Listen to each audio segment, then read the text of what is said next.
இது இந்த ஞாயிற்றுக்கிழமை அன்னைக்காவது 2 பேரும் எண்ணெயை தேய்ச்சி குளிக்கலாம் இல்லாட்டி இப்படி இருந்து டிவி பார்த்துட்டே இருக்கிறியா? போமா, இன்னைக்கு ஒரு நாள் தான் எங்களுக்கு லீவே இருக்கு, அப்பதான் டிவி பாக்குறோம்.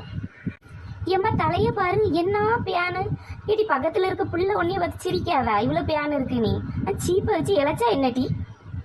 ஏம்மா தலையில இருந்து கையை எடுமா எனக்கு பியானு பார்த்தாலே பிடிக்காதுன்னு தெரியும்ல. ஆமா, நீ ஏன் இழைச்சிடாத, என்னையும் பார்க்க விட்டுறாத. பியானோ அவ்வளோத்தையும் வளர்த்து வச்சுக்க. என்ன மினுக்கு மினுக்குறியடி? இந்த தலையில பியானு இருந்து அசிங்கமா இருக்காதா உங்களுக்கு?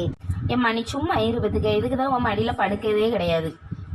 ஏமா கிளாஸ்ல வச்சு இவனுக்கு பின்னாடி இருந்த பிள்ளை இவ தலையில போற பியானை பார்த்து எடுத்து கொடுத்தனால அந்த பிள்ளைய வெளியே விட்டுட்டாங்கம்மா கிளாஸ்ல இருந்து. அதுக்கப்புறம் டீச்சர் இவனை பார்த்து கேட்டிருக்காங்க, ஆட்டு பண்ண கோழி பண்ண மாதிரி நீ என்ன பியான் பண்ணையா வச்சிருக்கேன்னு கேட்டிருக்காங்கம்மா. இங்க பேரு உன்னை பத்தி நான் ஏதாவது பேசினேனா? நீ எதுக்கு இப்ப அம்மாட்ட என்னை பத்தி சொல்லி கொடுத்துட்டு இருக்க? எம்மா அண்ணா ஆரம்பிச்சாச்சா? ஒரு 10 நிமிஷம் 2 பேரும் சண்டை போடாம இருக்கிற இல்லாட்டி நான் வறுத்து வருவோம்மா. பிள்ளைகள் சோறு அடுப்புல இடக்கு பார்த்துட்டு வரேன், அதுக்குள்ள முடிய கிடிய பிடிச்சி இழுத்து சண்டையை போட்டு தொலைஞ்சிடாதீங்க. நான் இப்போ உன்னை பத்தி என்ன சொன்னேன்? கிளாஸ்ல நடந்தது தானே சொன்னேன். உங்க டீச்சர் தான் சொன்னாங்க, அவங்ககிட்ட போய் சண்டையை போடு. உன் கிளாஸ்ல நடந்ததை நான் சொல்லிட்டேன். இந்த வாட்டி நீ செகண்ட் ரேங்க் தானே, இன்னைக்கு அப்பா வரட்டும், அதை சொல்லி கொடுத்துட்டு. சொல்லி கொடு. நீ என்ன ஒரு படம் ஃபெயிலு, நான் சொல்லி கொடுப்பேன். நான் ஒரு படம் ஃபெயில் தான், ஆனா அப்பா என்ன அடிக்காது. ஏன்னா நான் போன வாட்டி 3 படம் ஃபெயில், இந்த வாட்டி 1 தான் ஃபெயில். ஆனா நீ போன வாட்டி ஃபர்ஸ்ட் ரேங்க்ல இருந்து இந்த வாட்டி செகண்ட் ரேங்க் வந்திருக்க. நீ கொஞ்சம் பிச்சு எடுத்துருவாங்க பாரு. என்ன உங்க போர்லாம் முடிஞ்சா? ஏமா இவா இருக்காளாமா, இந்த வாட்டி செகண்ட் ரேங்க் எடுத்திருக்காமா. ஏடி செகண்ட் ரேங்க்னா என்னது? 2வதா? தமிழ்ல சொல்லுங்களாம் டி, பெரிய படிப்பு படிக்காமனா இங்கிலீஷ்ல பேசிக்கிட்டு 2வது ரேங்கா? ஏமா ஆமா ஆமா, அது கூட தெரிய மாட்டேங்குது. ஏடி 2வதா எடுத்திருக்கா? உங்க அப்பா யாமோ நல்லா படிப்பான்னு சொல்லிட்டு தெரியுமா, நீ என்ன 2வது ரேங்க் எடுத்திருக்கா? ஒரு காலாவது புக் எடுத்து படிக்கணும். இப்படியே டிவி பார்த்துட்டு இருந்தாக்கி 2வது தான் வருவ நீ.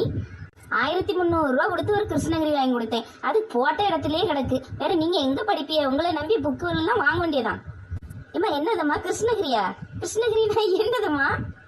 அன்னைக்கு ஒருத்தன் புக்கு கொண்டு வரவன நிறுத்தி இது வேணும் வேணும்னு அடம் பிடிச்சாலாட்டி, தமிழ்ல உள்ளதை எதை இங்கிலீஷ்ல பார்க்கதா, இங்கிலீஷ்ல உள்ளதை தமிழ்ல பார்க்கதா, ஏதாவது சொன்னால அது என்னது? கிருஷ்ணகிரி தானே? அது டிக்ஷனரிமா. என்ன இளவு அதுக்கு எம்டி சிரிக்கிறியே? நான் என்ன உங்களை மாதிரி பல்லெடுத்துக்கா போனேன்? அதை எடுத்து படிச்சு தொலைய வேண்டியதானே. அந்த பக்கத்து வீட்டு சரஸ்வதி மாவா 23வது ரேங்க் எடுத்திருக்கானா, நீ இப்படி 2ஆம் ரேங்க் எடுத்துட்டு வந்து என்னை கேவலப்படுத்திட்டு இருக்கா?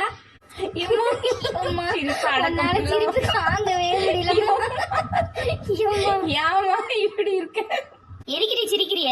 அந்த சரஸ்வதி மாவா சும்மையே தான் சுத்திட்டு திரிவா, 23வது ரேங்க் எடுத்திருக்கா. நீ இப்படி இருக்கான்னு கேட்டா உனக்கு என்ன சிரிப்பாவா இருக்கு? இன்னைக்கு உங்க அப்பா வரட்டும்.